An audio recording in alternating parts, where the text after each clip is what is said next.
Around the SEC. Brought to you by Precision Chemical and Equipment. Come check out our selection of Exmark, Yazoo Keys, and Dixon zero-turn radius mowers. Located 1/2 mile south of Seguin on Airline Highway. The Florida Gators.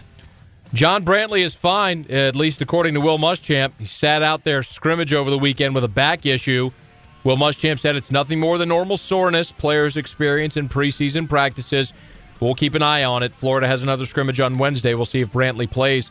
Also nursing injuries. Starting cornerback Jeremy Brown missed practice this past week with an injured knee. Doesn't appear too serious. Muschamp also said tight end A.C. Leonard's rehab following knee surgery is going well. The Georgia Bulldogs. Isaiah Crowell, speaking of injuries, apparently completely recovered from the groin injury that sidelined him for 6 days.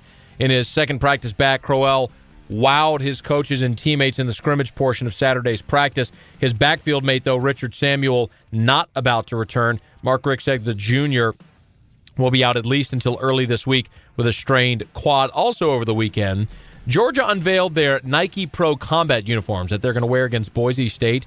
And the overwhelming response from Georgia fans has been negative. No surprise to Mark Richt. Said, quote, I think there are a lot of people that just don't want to get away from tradition, and I don't blame them. That's the reason we're sticking it out 2 weeks in advance so everybody can get over it.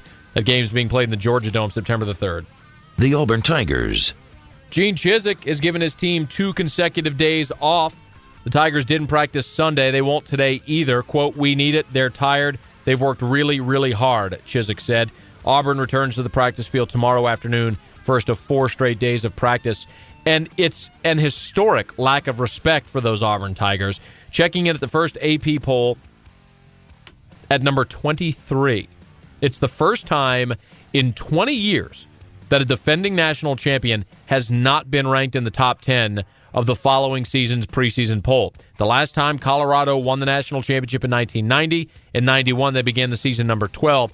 Also, this is the first time in history that a defending SEC national champion has been left out of the top 10 in the next season's preseason poll. Auburn players just shrug off the lack of respect. We'll see if they can make it pay on the field.